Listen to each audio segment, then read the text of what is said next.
اعوذ باللہ من الشیطان الرجیم، بسم اللہ الرحمن الرحیم۔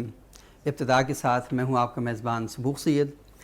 ناظرین، مسلم معاشروں کے اندر قرآن کی تلاوت اور رسول اکرم صلی اللہ علیہ وآلہ وسلم کی نعت کی روایت صدیوں پرانی ہے۔ یہ اللہ کے رسول صلی اللہ علیہ وآلہ وسلم کے دور مبارک سے شروع ہوئی اور آج تک جاری ہے، اور ہم دیکھتے ہیں کہ دنیا کی کون سی زبان ہے جس میں اللہ کے رسول صلی اللہ علیہ وآلہ وسلم کی حمد و ثنا بیان نہیں کی گئی، اور کون سا ایسا طبقہ ہے کہ جس نے اللہ کے رسول کے ساتھ محبت کے اظہار کے لیے اس جو شاعری ہے اس کا سہارا نہیں لیا۔ ہم بڑے خوش قسمت ہیں کہ ہماری صبح کا آغاز قرآن حکیم کی تلاوت سے ہوتا ہے۔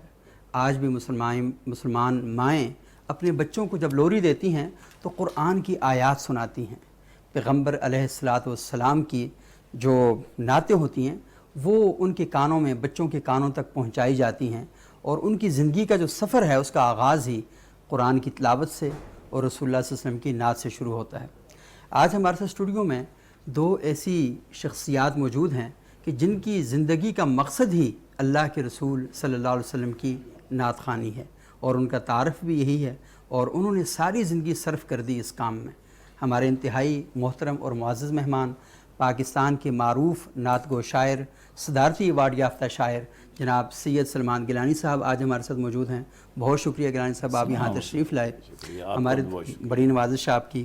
ہمارے دوسرے انتہائی معزز مہمان ہیں جناب فیصل بلال حسان صاحب، پاکستان نعت کونسل ہے، یہ اس کے سربراہ ہیں، اور پاکستان میں مختلف مقامات پر جو مقابلے ہوتے ہیں نعتوں کے اور محافل ہوتی ہیں، یہ ان کی زینت بھی بنتے ہیں اور ان کو سجانے میں بھی بڑا اہم کردار ادا کرتے ہیں۔ بہت شکریہ فیصل بلال حسان صاحب آپ کا۔ گیلانی صاحب، آپ کی کئی کتابوں کو صدارتی ایوارڈ ملا، اور ایک عمر ہمیں بھی ہو گئی آپ کو سنتے سنتے، اور ماشاءاللہ جس عقیدت میں رچ بس کے آپ اللہ کے رسول صلی اللہ علیہ وسلم کی حمد اور نعت، ہم تو اللہ کی بیان کی جاتی ہے اور نعت اللہ کے رسول صلی اللہ علیہ وسلم کی آپ پڑھتے ہیں تو ایک عجیب سا ایک سما جو ہے وہ طاری ہو جاتا ہے۔ یہ آپ کے بس میں، آپ چاہیں تو لوگوں کو ہنسانا شروع کر دیں، آپ چاہیں تو لوگوں کو رلانا شروع کر دیں، اور یہ بہت ہی خوبصورت فن ہے۔ جی شاہ جی، بس وہ ذالک فضل اللہ یؤتی ہے من یشاء، تو یہ اسی کا فیض ہے، اسی کا کرم ہے، اسی کا لطف ہے، اسی کی مہربانی ہے کہ وہ اس نے مجھے منتخب کیا اس حوالہ سے۔ تو حمد اور نعت اور اس حوالے سے جتنے بھی اس سے جڑے ہوئے، یعنی نعت اور حمد کے ساتھ جڑے ہوئے جتنے بھی واقعات ہیں یا رسول اللہ کے ساتھ، اللہ کے ساتھ جس کو بھی نسبت ہے، ان کی تعریف کرنا آج کے دور میں وہ نعت ہے۔ آپ صلی اللہ علیہ وسلم نے کمبل مبارک اوڑھا، اس کمبل کی تعریف کرنا، کمبلی کی تعریف، وہ بھی نعت بن گیا۔ جس شہر میں آپ قیام پذیر ہوئے، مکے میں تھے، مکے کی نعت مکے کی تعریف کرنا وہ بھی نعت بن گیا، مدینے کی تعریف کرنا وہ بھی نعت بن گیا۔ آپ نے جس چوبے جام میں پانی پیا اس کی تعریف کرنا بھی نعت بن گیا۔ مطلب ہے کہ ہر چیز جو ہے وہ، اور نعت اللہ کی سنت ہے۔ اللہ نے قرآن میں اپنے حبیب کی تعریف فرمائی ہے، اور کس قسم، لا اقسم بہذا البلد انا اعطیناک الکوثر الم نشرح لک صدرک، کیسی کیسی اللہ نے خود پیغمبر صلی اللہ علیہ وسلم۔ اچھا شاہ صاحب، مجھے بتائیں کہ آپ نے بے شمار نعتیں کہیں اور پڑھی بھی آپ نے، آپ کی زندگی کا سب سے ایسا کلام جو آپ نے کسی خاص کیفیت، ساری آپ نے خاص کیفیت میں لکھے، لیکن وہ خاص ایک پس منظر رکھتا اور ایک خاص واقعہ اس کے ساتھ، لیکن وہ واقعہ بھی ہمیں سنائے اور پھر وہ نعت بھی ہمیں سنائے۔ ہاں، میں بہت ساری نعتیں ایسی ہیں جو خاص کیفیت میں، آپ نے خود بھی فرما دیا۔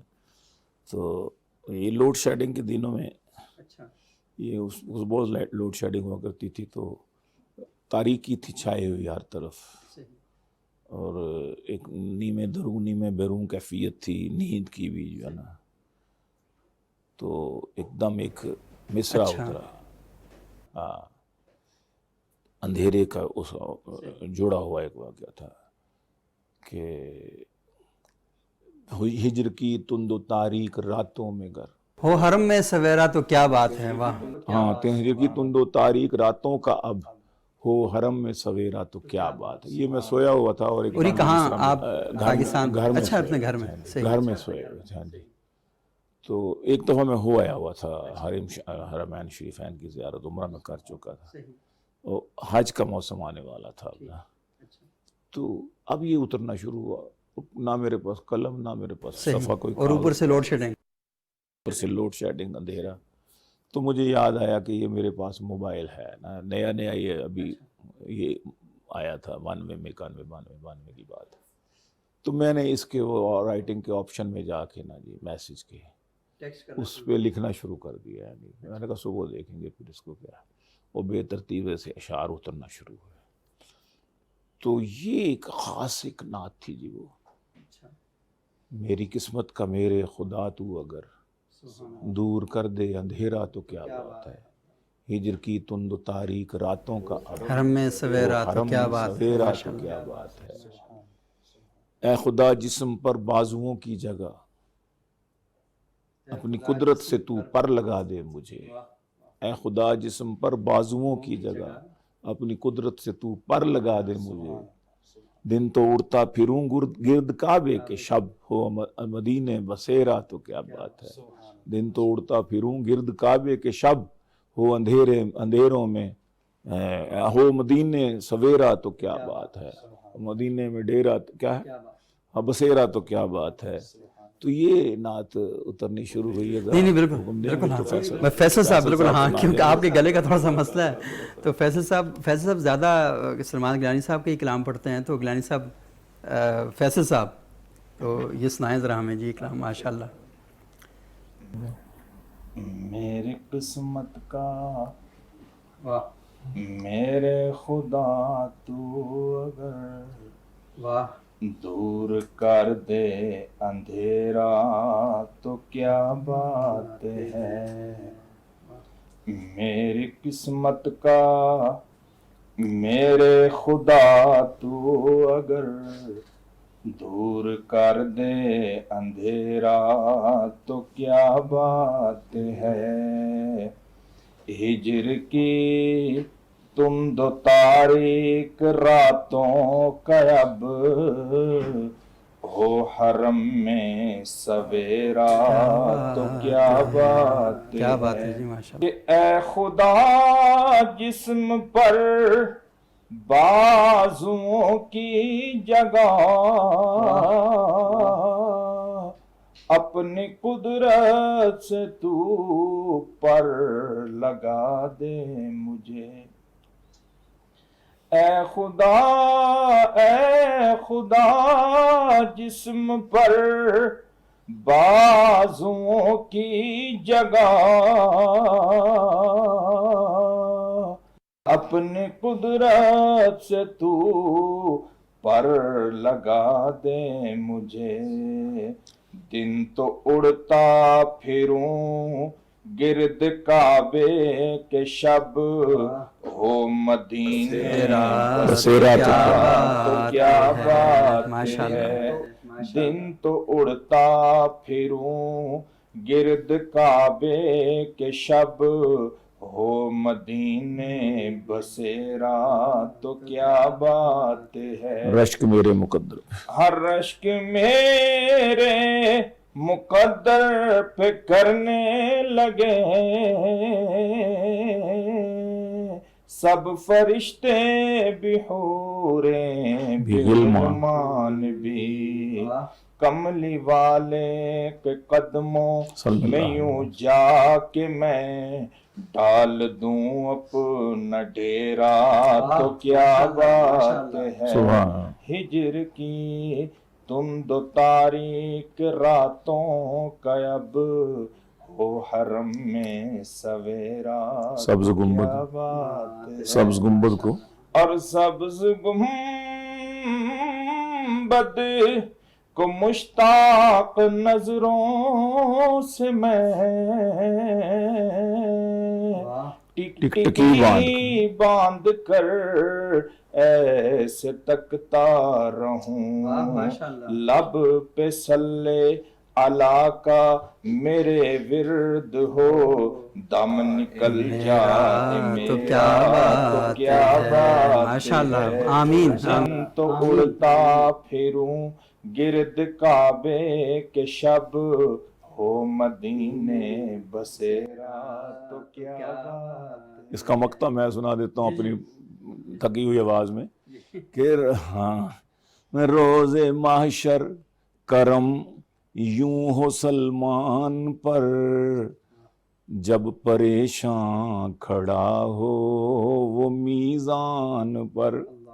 روز محشر کرم یوں ہو سلمان پر، جب پریشان کھڑا ہو وہ میزان پر، آ کے خود وہ فرشتوں سے کہہ دیں وہاں، یہ ثنا خاں ہے میرا تو کیا بات ماشاءاللہ بہت خوب۔ اور سبوک شاہ جی اس نعت کے بعد عجیب کیفیات ہو گئیں۔ اسی سال حج کا بندوبست ہو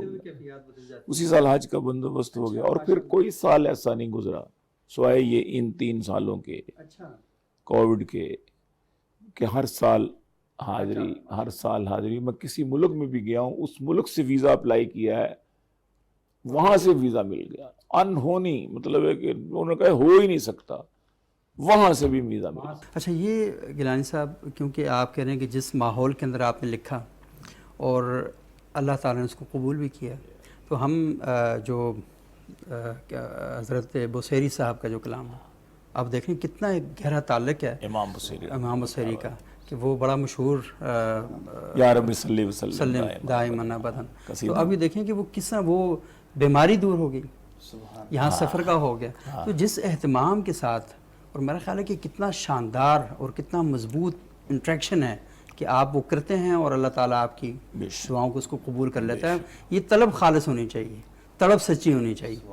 اگر یہ آپ کا کام مصنوعی ہے تو پھر وہ کہتے ہیں کہ چیونٹی کے دل میں خواہش پیدا ہوئی صحیح کہ میں کعبہ اللہ کا طواف کروں، صحیح، لاکھ ہزاروں میل دور راستے میں جنگل، بیابان، صحرا، سمندر، دریا، پہاڑ، میں اتنی دور کیسے نہ تو وہاں۔ صحیح۔ تو وہ شیخ سعدی کی غالباً حکایت ہے نا کہ بود مورے ہوس داد کے درکا برست، دست بر پائے کبوتر زد و ناگاہ رسید۔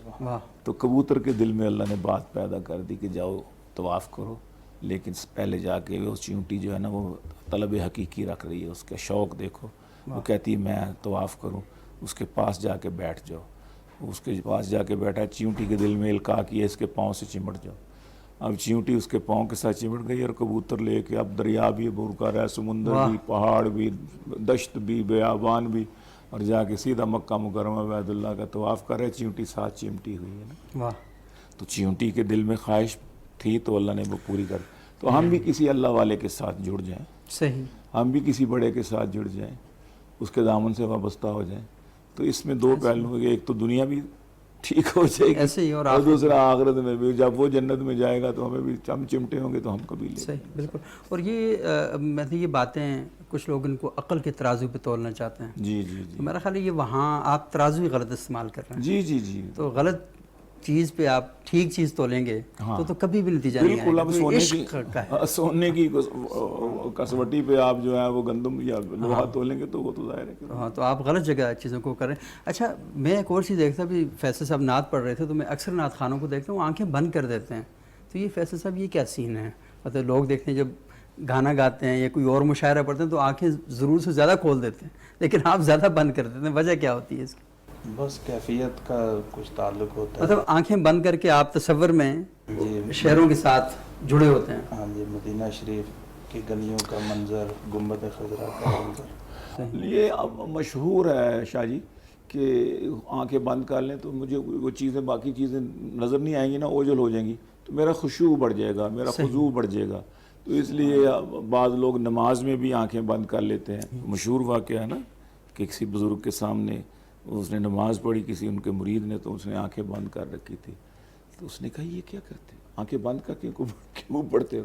اس نے کہا خشوع و خضوع پیدا کرنے کے لیے۔ انہوں نے کہا کہ رسول اللہ صلی اللہ علیہ وسلم نے تو کبھی آنکھیں مبارک بند کر کے نماز نہیں پڑھی، سنت خشوع و خضوع سے، تیرے مصنوعی خشوع و خضوع پیدا کرنے سے بہتر ہے کہ تو سنت پر عمل کرے۔ صحیح ہے، بالکل وہی کرنا چاہیے۔ اچھا، دوسرا گیلانی صاحب ایک اور چیز میں دیکھتا ہوں کہ آپ کا پڑھنے کا جو انداز ہے، اور فیصل صاحب بھی اسی انداز میں یہ پڑھتے تو ہیں۔ ہماری وہ اسی کاپی۔ جی ہاں، تو آپ کے والد محترم سید امین گیلانی صاحب بھی، مرحوم اللہ تعالیٰ ان کی مغفرت فرمائے، تو وہ بھی ایک خاص انداز ہے پڑھنے کا۔ تو ہم یہ کہہ رہے ہیں کہ جو ایک اسکول آف تھاٹ کا خاص کلاسیکل جو انداز ہے جی آپ اس کے مطابق پڑھ رہے ہوتے ہیں، اور ہمارے جو بزرگ حضرات تھے علماء تو وہ جو اشعار پڑھتے تھے تو تقریباً اس کا جو آہنگ اور رنگ ہے وہ دکھائی دیتا ہے آپ کے پڑھنے میں، اس پڑھت میں. ایسا ہی ہے جی، کیونکہ ایک بندہ کو آئیڈیل ہوتا ہے نا جی. صحیح. تو میرے آئیڈیل میرے والد صاحب بزرگوار رحمہ اللہ ہی ان کا خاص. ہاں جی، اصل میں وہ نعت کے شاعر نہیں تھے، وہ نظم کے اور منقبت کے اور وہ نظریاتی جی جی بالکل ہاں انقلابی. بالکل ہاں. تو جب نعت کا دور آیا جنرل ضیاء الحق کے دور میں، وہ باقی پابندیاں لگی ہر چیز پہ، تو ایک نعت کا انہوں نے کہا کہ اس قسم کی ایکٹیویٹیز کو، کھیلوں کو، ثقافت کو، کلچر کو، اس کو، نعت کو، قرات کو، اس ہر روز محفل قرات ہوتی تھی، محافل نعت ہوتی تھی. تقریریں تو کرواتے نہیں تھے کہ تقریر کرنے والا پکڑا جاتا تھا، کوئی نہ کوئی روح ادھر ہی لے جاتا تھا. اب نعت میں کسی نے نعت ہی پڑھنی ہے نا، ہم نہیں پڑھنی ہے نا، کتنے تلاوت کرنی. تو مدارس نے پھر یہ شروع کر دیا. تو اس دور میں یہ ماشاءاللہ پروموٹ ہوا جی. اب ایک سند بن چکا ہے نعت خوانی کا. انہوں نے ماشاءاللہ عمرے کرائے نعت خوانوں کو اور حج کروائے. تو اس سے بہت بڑی ایک جو ہے بڑھ گیا ہے نعت کا. اور ہم اچھا گلائن صاحب، کوئی حرم میں، کیونکہ ایام حج بھی چل رہے ہیں، تو یہ بتائیں کہ حرم میں آپ نے کوئی کلام لکھا ہو؟ جی حرم میں نے اکثر کلامات، میرے جو پہلا مجموعہ نعت ہے نا جی، اس کا نام تھا عبدہ و رسولہ. تو وہ اس میں نقوش حضوری ہی ہیں، اس لیے اب میں جو میرا تیسرا نعتیہ مجموعہ آ رہا ہے اس کا نام بھی میں نے نقوش حضوری ہی رکھا ہے. تو اس میں اکثر کلام میرا وہیں کا لکھا ہوا ہے جی. میں نے مکہ بھی مقدس ہے، مدینہ بھی مقدس، مرنا بھی مقدس، یہاں جینا بھی مقدس، اسلام کی کشتی کے ہیں ملہ محمد، ملہ مقدس ہے، سفینہ بھی مقدس، اس ذات کی ہے خاک کف پا بھی مبارک، وہ جسم مقدس، وہ پسینہ بھی مقدس. جب آپ پہ قرآن مقدس ہوا نازل، وہ شب بھی مبارک، وہ مہینہ بھی مقدس، پھوٹا تھا جو معصوم کی ایڑی کی رگڑ سے، زمزم بھی مقدس، سفینہ بھی مقدس. خاتم ہے وہ نبیوں کے تو قرآن ہے نگینہ، خاتم بھی مقدس ہے، نگینہ بھی مقدس. اور وہ تھا کہ قرآن کے اوراق مقدس ہیں تو لا ریب، یہ جس میں ہو محفوظ وہ سینہ بھی مقدس. قرآن کی آیات مقدس ہیں تو لا ریب، یہ جس میں ہو محفوظ وہ سینہ بھی مقدس. سلمان جہاں دفن ہے کوئی بھی صحابی، مدفن بھی مقدس ہے، دفینہ بھی مقدس. واہ ماشاءاللہ ماشاءاللہ، یہ تو ہمیں بھی گلانی صاحب کو سے یاد ہوگی. بہت دفعہ آپ نے جی جی ہاں بالکل سنی. تو میرا یہ فیصل صاحب اگر اس کے پڑھ کے سنا دیں ہمیں تو ترنم کے ساتھ آپ کے خاص انداز میں. 2-3 شعر جی جی یاد ہے، جتنے یاد ہیں آپ وہ سنا دیں. کہتا ہوں میں جو عشق میں خیر الورا کے نعت، واہ ماشاءاللہ. کہتا ہوں میں جو عشق میں خیر الورا کے نعت، شاید میں بخشا جاؤں خدا کو دکھا کے نعت، واہ شاید میں بخشا جاؤں خدا کو دکھا کے نعت. اس آس پر میں بڑھتا ہوں جا جا پہ جا کے نعت، واہ جا جا پہ جگہ جگہ پہ، جا جا پہ جا کے نعت. آس پر میں بڑھتا ہوں جا جا پہ جا کے نعت، شاید سنے وہ مجھ کو مدینے بلا کے نعت. واہ ماشاءاللہ. شاید سنے وہ مجھ کو مدینے بلا کے نعت. اور لکھتا ہوں ان کے ہجر میں آنسو بہا کے نعت، لکھتا ہوں ان کے ہجر میں آنسو بہا کے نعت. سنتے ہیں جبرائیل بھی سر کو جھکا کے نعت. ماشاءاللہ ماشاءاللہ. سنتے ہیں جبرائیل بھی سر کو جھکا کے نعت. اور پڑھتا ہوں جب میں نعت تو لگتا ہے یوں مجھے، ہم پڑھتا ہوں جب میں نعت تو لگتا ہے یوں مجھے، سنتے ہیں خود حضور میری مسکرا کے نعت، واہ ماشاء اللہ ماشاء اللہ. سنتے ہیں خود حضور میری مسکرا کے نعت، اور حمد خدا سے کرتا ہوں راضی نبی کو میں، اللہ اکبر. کہ حمد خدا سے کرتا ہوں راضی نبی کو میں، خوش کرتا ہوں خدا کو نبی کی سنا کے نعت، ماشاء اللہ اور ماشاء اللہ. سلمان کیسے رد کرے میری دعا خدا، سلمان کیسے رد کرے میری دعا خدا، سلمان کیسے رد کرے میری دعا خدا، پڑھتا ہوں جب میں اول و آخر دعا کے نعت، واہ. اس آس پر میں پڑھتا ہوں جا جا پہ جا کے نعت، شاید سنے وہ مجھ کو مدینے بلا کے نعت، ماشاء اللہ ماشاء اللہ. اور اس نعت کے بعد آپ کا سفر ہو گیا ہو بھی گیا. ماشاء اللہ ماشاء اللہ. یہ دیکھیں کتنی بڑی عنایت ہے اور کتنی بڑی عطا ہے اور کہ سفر بھی استاد جی کے ساتھ ماشاء اللہ ماشاء اللہ. یہ اس سال جو آپ نے سفر کیا، جی جی ابھی یہ پہلا سفر تھا آپ کا؟ پہلا سفر. ماشاء اللہ ماشاء اللہ، بہت زبردست. اور یہ دیکھیں ناظرین کہ آپ کے دل کے اندر جب سچی تڑپ ہو اور عشق سچا ہو تو وہ ضرور رنگ لاتا ہے. ایسا نہیں ہوتا کہ آپ قرآن میں اللہ تعالیٰ فرماتے ہیں کہ لیس للانسان الا ما سعی، وہ جس کوشش میں لگتا ہے، جس جستجو کی طرف جاتا ہے تو اللہ تعالیٰ اس کو ضرور عطا کرتے ہیں. تو اللہ کے رسول صلی اللہ علیہ وسلم کے ساتھ دعوی عشق کافی نہیں ہے کہ صرف آپ محض دعویٰ کریں، آپ کو عملاً ثابت کرنا ہوگا کہ اللہ کے رسول صلی اللہ علیہ وسلم کی محبت آپ کی زندگی کے ایک ایک پہلو میں جھلکتی ہوئی نظر آئے. جب وہ آپ کی زندگی میں جھلکے گی تو آپ معاشرے کو بھی منور کریں گے اور اللہ تعالیٰ آپ پر بھی اپنی رحمتوں کے اور اپنے کرم کے جو بارش ہے وہ برساتا رہے گا. ایک چھوٹا سا وقفہ لیتے ہیں، وقفے کے بعد آپ کی خدمت میں حاضر ہوں گے اور معزز مہمانوں کے سلسلہ کلام کو مزید آگے بڑھائیں گے.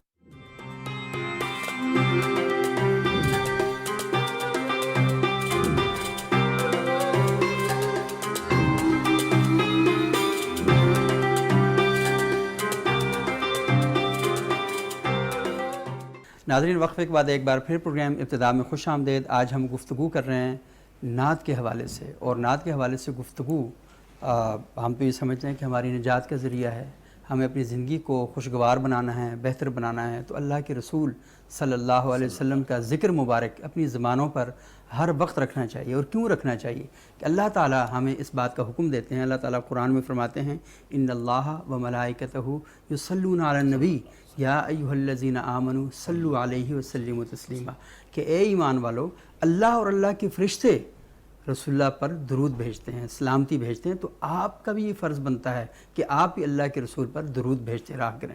یہ جو آپ مسلسل درود بھیجتے رہتے ہیں تو آپ یقین مانیں کہ آپ کی زندگیوں کے اندر برکتیں اور رحمتیں نازل ہوتی رہتی ہیں. آج ہر شخص یہ کہتا ہے جسے ڈپریشن ہے، ٹینشن ہے، اگر وہ ڈپریشن ٹینشن والا شخص اللہ کے رسول کے ساتھ ایک تعلق قائم کر دے اور اللہ کے رسول کے ساتھ یہ تعلق محبت پر مبنی اور استوار ہو تو آپ یقین مانیں کہ انشاءاللہ یہ ٹینشن اور ڈپریشن کبھی آپ کے قریب نہیں آئیں گے اور آپ کا وجود مہکتا رہے گا، آپ کا بدن معطر ہوتا رہے گا اور آپ کی گفتگو لوگوں کے لیے فائدہ مند ہوتی رہے گی. تو سلمان گیلانی صاحب اور فیصل بلال حسان صاحب دونوں ہمارے ساتھ موجود ہیں. گیلانی صاحب کیا سنائیں گے جی؟ آپ نے ابھی عشق رسول صلی اللہ علیہ وسلم کی بات ماشاءاللہ بہت پیارے انداز سے سمجھائی کہ اس کے بغیر کچھ بھی نہیں. بے شک بے شک. تو میں اسی کو آگے بڑھاتا ہوں. آپ ہی بسم اللہ بسم اللہ. عشق رسول ایسی ہے دولت خدا گواہ، واہ واہ. عشق رسول ایسی ایسی ہے دولت خدا گواہ، جس سے خرید سکتے ہیں جنت خدا گواہ. ماشاء اللہ ماشاء اللہ. نبیوں کے بعد ان کی ہے عظمت خدا گواہ. واہ. کن کی ہے وہ میں بھی بتاتا ہوں. صحیح. نبیوں کے بعد ان کی ہے عظمت خدا گواہ، حاصل تھی جن کو ان کی زیارت خدا ماشاء اللہ گواہ، ماشاء اللہ، حاصل تھی جن کو ان کی زیارت خدا گواہ، اور تحت السیوف بھی میں کہوں گا یہ بے دریغ، واہ تحت السیوف بھی میں کہوں گا یہ بے دریغ، تحت السیوف بھی میں کہوں گا یہ بے دریغ، ختم ان پہ ہو گئی ہے نبوت خدا گواہ، بے شک بے شک، ختم ان پہ ہو گئی ہے نبوت خدا گواہ، بو بکر ہوں عمر ہوں غنی ہوں کہ بو تراب، واہ بو بکر ہوں غنی ہوں، بو بکر ہوں عمر ہوں غنی ہوں کہ مرتضیٰ، چاروں ہیں تاجدار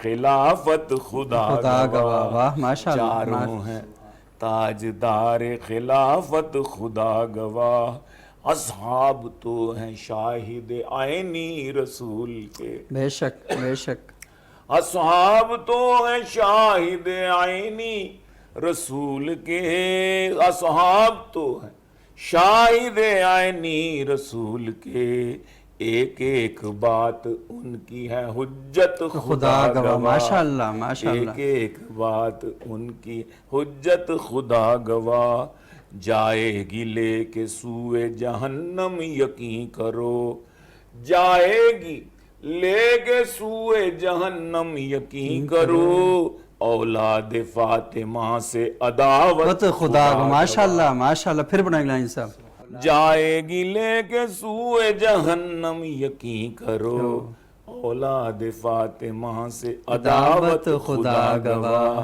جو تارک سنن ہے وہ ہرگز ولی نہیں، بے شک بے شک، جو تارک سنن ہے، جو تارک سنن ہے وہ ہرگز ولی نہیں، سنت کی پیروی ہے ولایت خدا گواہ، ماشاء اللہ، سنت کی کو پیغام بھی تو دینا بے شک، بہت خوبصورت، اتنا قرآن کی آیات کا ترجمہ آپ نعت میں کر دیتے ہیں، پیروی ہے ولایت خدا گواہ، مفلس بھی متقی ہو تو اس کا ہو احترام، واہ بے شک، مفلس بھی متقی ہو تو اس کا ہو احترام، دولت نہیں دلیل شرافت خدا گواہ، بہت خوب، دولت نہیں شریف دلیل شرافت خدا دلیل گواہ، شرافت خدا گواہ، صرف ایک چیز عشق نبی تو خدا سے مانگ، بے شک بے شک، صرف ایک چیز عشق نبی تو خدا سے مانگ، اس سے بڑی نہیں کوئی نعمت خدا گواہ، گیلانی آج ہم جو مصائب میں ہیں گھرے، بے شک، گیلانی آج ہم جو مصائب میں ہیں گھرے، حل اس کا ہے نظام شریعت خدا گواہ، واہ حل اس کا ہے نظام شریعت نظام خدا گواہ، شریعت خدا گواہ، عشق رسول ایسی ہے دولت خدا گواہ، اور واقعہ جی عشق رسول اللہ کے ساتھ آپ محبت کریں تو دیکھیں ہم کیونکہ اپنی زندگیوں میں اس محبت کا دعویٰ کرتے ہیں، لیکن ہم اپنی نسل کو یہ بتا نہیں پا رہے کہ اللہ کے رسول صلی اللہ علیہ وسلم کے ساتھ محبت سے جو چشمے پھوٹتے ہیں وہ کہاں کہاں تک جاتے ہیں، معاشرے میں کہاں کیسے کیسے اصلاح ہوتی ہے۔ ابھی دیکھیں نا کہ یہ محبت، آپ کو اگر کسی سے محبت نہیں ہوگی تو آپ کو بے شک جو بھی حکم دیتا رہے آپ کی اس کے نزدیک ویلیو ہی نہیں ہوگی۔ اور قرآن حکیم میں تو اللہ تعالیٰ فرماتے ہیں نا کہ جب صحابہ نے رسول اللہ سے پوچھا کہ ہم اللہ سے محبت کرنا چاہتے ہیں تو اللہ نے کیا بتایا کہ قل ان کنتم تحبون اللہ فاتبعونی یحببکم اللہ، کہ تم ان سے کہہ دو کہ یہ جو اللہ سے محبت کرنا چاہتے ہیں ان سے کہو کہ اللہ سے محبت کا طریقہ یہ ہے کہ فاتبعونی، کہ اللہ کے رسول صلی اللہ علیہ وسلم کی اتباع کرو، اور جب یہ اتباع کرو گے تو یحببکم اللہ، اللہ تم سے محبت کرے گا، یعنی تم جو اللہ سے محبت کرنا چاہتے ہو درمیان سے وسیلہ رسول قائم ہے، اللہ کے رسول صلی اللہ علیہ وسلم کا جو تعلق ہے وہ قائم ہے، اور جو فتبعونی ہے یہ نہیں کہا کہ محبت ذات ہی صرف قائم ہے، نہیں، حکم رسالت بھی قائم ہے صاحب، کہ اللہ کے رسول کے ساتھ ان کے جو احکامات ہیں جب تک آپ اپنے معاشرے میں ان کو نافذ نہیں کریں گے تو تب تک یہ نہیں ہوگا، اور جب آپ کریں گے تو گیلانی صاحب کہہ رہے تھے جو ہمارے مسائل ہیں نا تو پھر وہ حل اس طریقے سے ہوں گے کہ اللہ محبت کرے گا، اور جن کے ساتھ اللہ محبت کرتا ہے ان معاشروں کے اندر رحمت ہوتی ہے، برکت ہوتی ہے، خیر خواہی کا جذبہ ہوتا ہے، اور لوگ ایک دوسرے کے ساتھ نفرتیں نہیں محبتیں کرتے ہیں. تو فیصل صاحب آپ کیا سنائیں گے ابھی؟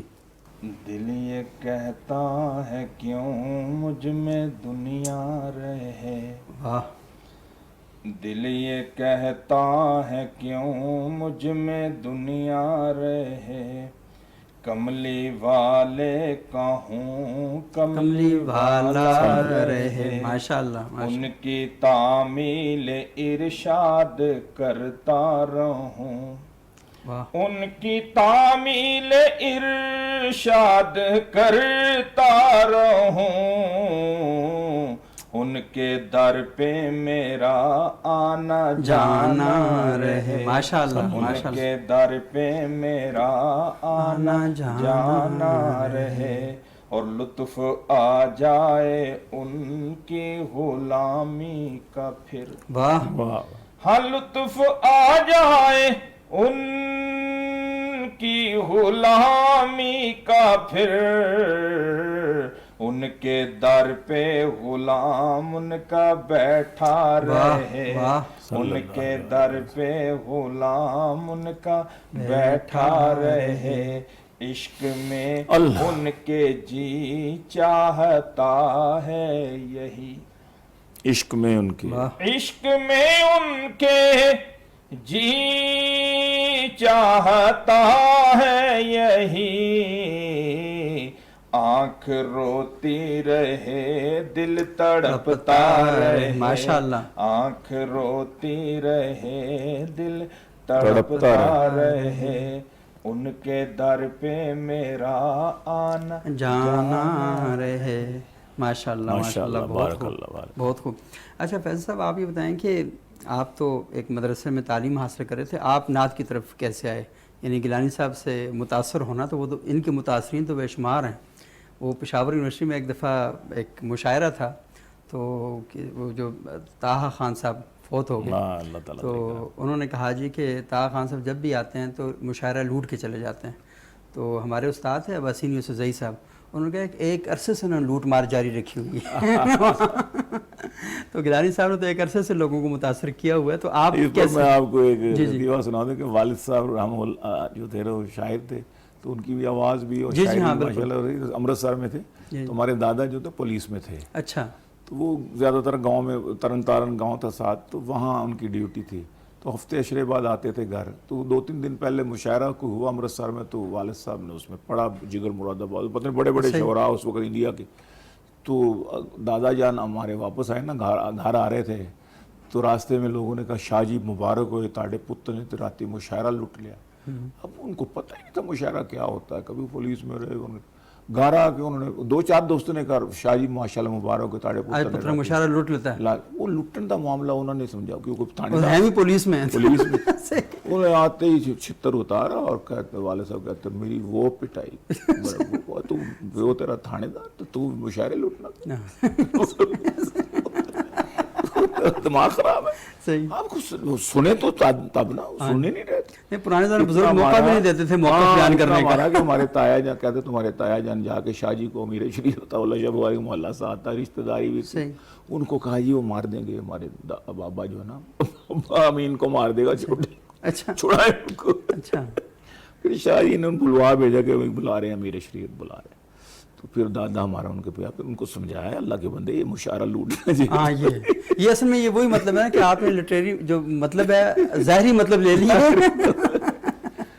یہ ایک لطیفہ میں نے کہا برسرے تذکرہ سنا دیں. نہیں اچھا، اس کا بڑا گہرا تعلق ہے جی، کیونکہ آج کل میں دیکھتا ہوں کہ پاکستان میں یا دنیا میں ہماری جو نئی نسل ہے، کیونکہ وہ لٹریچر سے دور ہے، تو وہ ظاہری مطلب تو لے لیتی ہے، اور اس کے باطنی مطالب کیا ہیں، مفاہیم کیا ہیں، ان سے وہ آشنا نہیں ہیں. اور پاکستان میں مجھے یاد ہے کہ ایک بچہ، اس کا قتل بھی اسی وجہ سے ہو گیا کہ اس نے کچھ اشعار لکھے ہوئے تھے اور پرانے شعراء کے اشعار تھے، اور نئی نسل سمجھ نہیں پائی.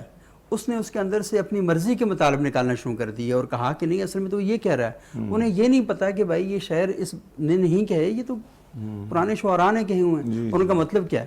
وہ تو میں کہتا ہوں شکوہ جواب شکوہ اقبال کا، وہ اگر آج کے دور میں لکھتے تو پتہ نہیں کیا ہوتا ان کے ساتھ.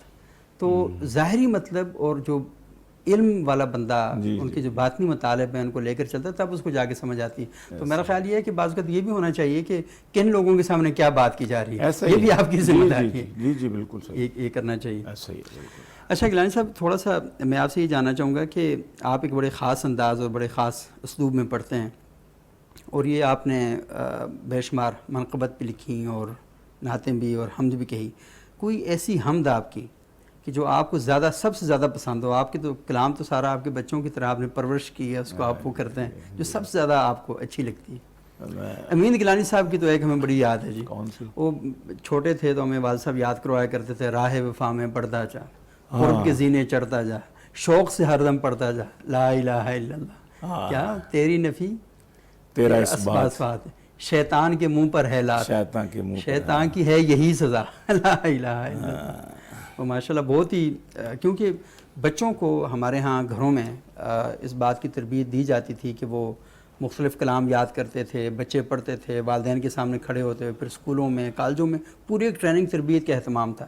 لیکن اب اصل میں کچھ سوشل میڈیا کی وجہ سے, الیکٹرانک میڈیا کی وجہ سے بچوں سے یہ ساری جو چیزیں تھیں نا تو وہ ساری چھن گئی ہیں. ایسے ہی ہے, ایسے ہی ہے. تو ہائے ہائے, کچھ آپ کے ذہن میں آیا؟ ہم گناہ گار بھی اللہ سے دعائیں مانگیں, واہ ماشاء اللہ, اس کو منت سے خوش آمد سے منائیں مانگیں.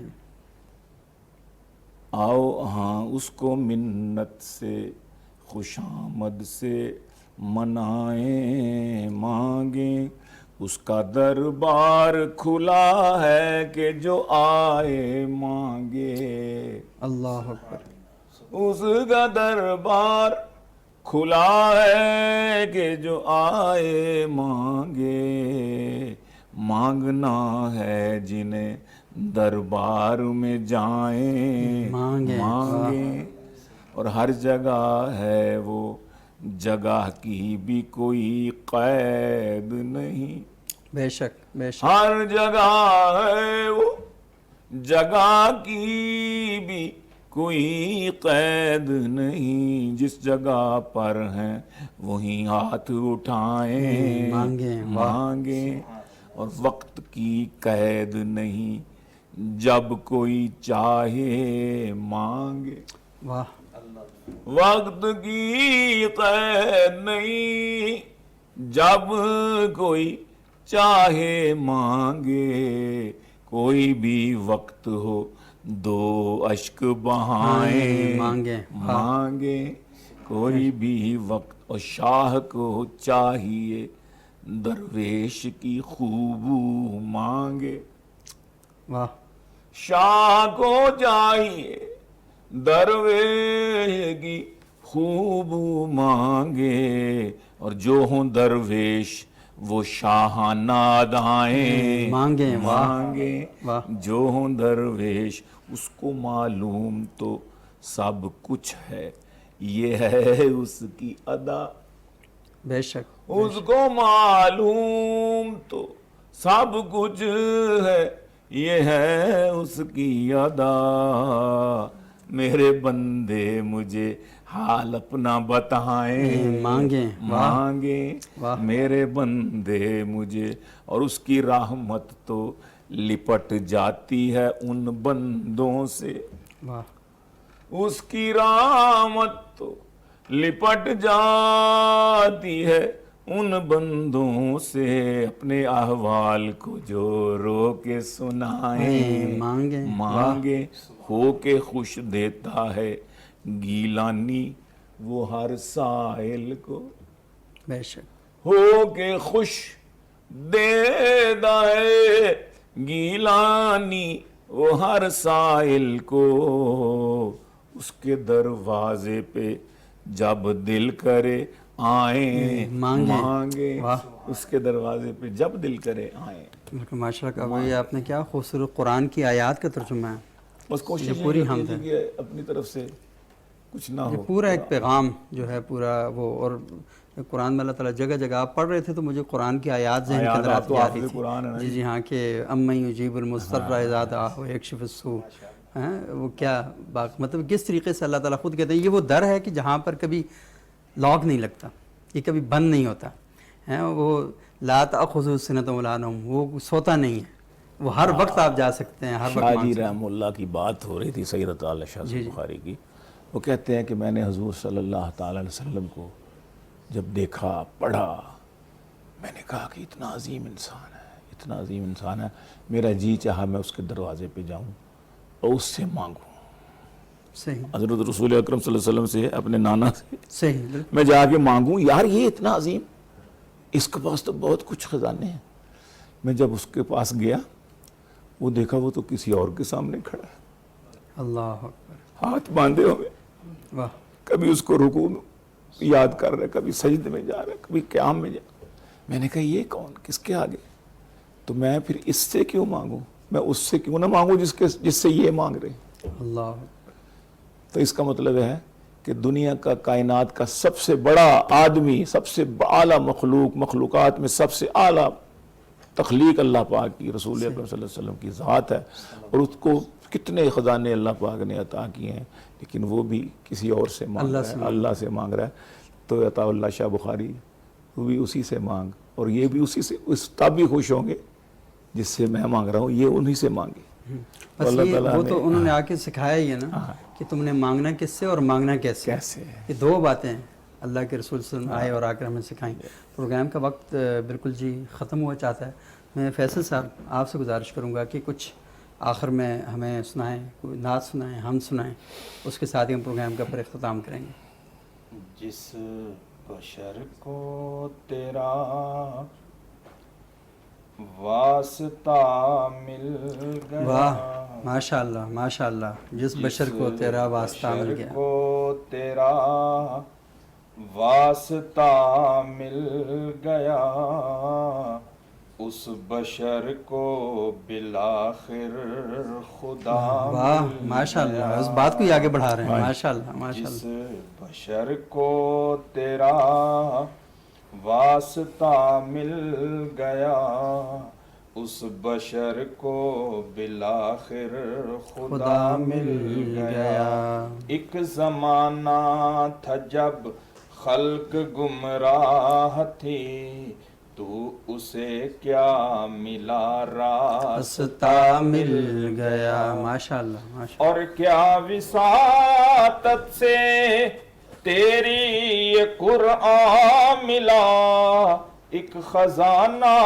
ہمیں بے بہا مل گیا۔ بے شک بے شک، ہم تو تھے بے خبر اپنی ہی ذات سے، تجھ سے پوچھا تو اپنا پتہ مل گیا، بہت خوب ماشاء اور اللہ۔ نعت میں جب تیری زلف و رخ کے لیے استعاروں کی مجھ کو ضرورت پڑی، لفظ واللیل زلف سیاہ کے لیے، نور رخ کے لیے وضحا مل گیا، ماشاء اللہ، تجھ سے پوچھا تو اپنا پتہ مل گیا، جس بشر کو تیرا واسطہ مل گیا، اس بشر کو بالآخر خدا مل گیا، ماشاء اللہ ماشاء اللہ، بہت بہت شکریہ فیصل بلال حسان صاحب، بہت شکریہ جناب سید سلمان گیلانی صاحب۔ اور گیلانی صاحب اللہ تعالیٰ سے دعا ہے، اور میرے اپنے ناظرین سے بھی گزارش کروں گا کہ گیلانی صاحب کا گلا خراب ہے اور ہمیں ان کے گلے کی بہت ضرورت ہے، ان کے گلے کی ہمیں بہت ضرورت ہے۔ اللہ کرے کہ اللہ تعالیٰ ان کو صحت عطا فرمائے، اور آپ احتیاط بھی ضرور کریں، اور ڈاکٹر جو آپ کو بتا رہے ہیں ان ہدایات پر عمل بھی کریں۔ اور ناظرین، یہ جو آج کی ہماری نشست تھی، یہ ایک ذرا ہٹ کے ہماری ایک نشست تھی، اور ہم یہ دیکھتے ہیں کہ اکثر اوقات نعت جب پڑھی جاتی ہے تو ہمارے ہاں گانوں کی طرز پہ لوگ نعت پڑھتے ہیں۔ مجھے نہیں پتا کہ علماء اس کے بارے میں کیا بات کرتے ہیں، یا وہ ٹھیک ہے یا غلط ہے، میں یہ والی باتیں تو کرنے کی اہلیت اور قابلیت اور صلاحیت نہیں رکھتا، لیکن نعت پڑھنے کے اپنے کچھ آداب ہوتے ہیں۔ اگر ہم ان آداب کی پرواہ نہیں کریں گے تو میرا خیال یہ ہے کہ ہم ان چیزوں کو مکس کر دیں گے۔ نعت انٹرٹینمنٹ نہیں ہے، نعت تفریح نہیں ہے، نعت کوئی شغل نہیں ہے، نعت اصل میں پل صراط کے سفر کا نام ہے۔ اگر آپ نے نعت میں ان چیزوں کی احتیاط نہیں کی تو آپ یقین مانیں کہ آپ اپنے لیے ایک برا سودا کرنے جا رہے ہیں۔ اللہ تو اللہ کے رسول کے ساتھ تعلق کو جب بیان کرنا ہے تو یہ بہت سنجیدگی کا معاملہ ہے، کیونکہ یہ بہت حساس معاملہ ہے۔ اللہ تعالیٰ قیامت والے دن بھی اپنے رسول کی جو بات ہوگی اس کی لاج رکھیں گے، اور قرآن حکیم میں اللہ تعالیٰ کہتے ہیں کہ وقال الرسول یا ربی ان قوم اتخذوا ھذا القرآن مہجورا۔ ہم یہ کہتے ہیں نا کہ اللہ کے رسول قیامت والے دن ہماری شفاعت کریں گے، ہماری سفارش کریں گے، لیکن قرآن بھی ایک بات کرتا ہے، وہ تو کہتا ہے من ذا الذی یشفع عنده الا باذنہ۔ اس روز کون ہوگا جو اللہ کے حکم کے بغیر کسی کی سفارش کرے گا؟ لیکن قرآن یہ بیان کرتا ہے کہ اللہ کے رسول حشر کے میدان میں کھڑے ہوں گے، جب سب اپنی جانوں کی فکر میں ہوں گے، تو اس وقت وہ کہیں گے کہ یہ وہ قوم تھی جنہوں نے میرے بعد قرآن کا مذاق بنا دیا تھا، قرآن کا استہزاء کرتے تھے، قرآن جس حکم کی بات کرتا تھا اس حکم کی تعمیل نہیں کرتے تھے۔ تو اللہ تعالیٰ قیامت والے دن اللہ کے رسول کی شکایت پر ہمارے ساتھ کیا حشر کریں گے، یہ ہمیں جان لینا چاہیے۔ اس لیے نعت کے معاملے میں انتہائی ادب کے ساتھ میری درخواست ہے ان تمام نعت خواں حضرات سے کہ وہ اس کا محبت کا اور اس کے ادب کا تقاضا اور اس کا جو خیال ہے وہ ضرور ملحوظ خاطر رکھیں۔ انشاءاللہ اگلے کسی پروگرام میں دوبارہ آپ سے ملاقات ہوگی، تب تک کے لیے اجازت دیجیے گا۔ بہت شکریہ، السلام علیکم۔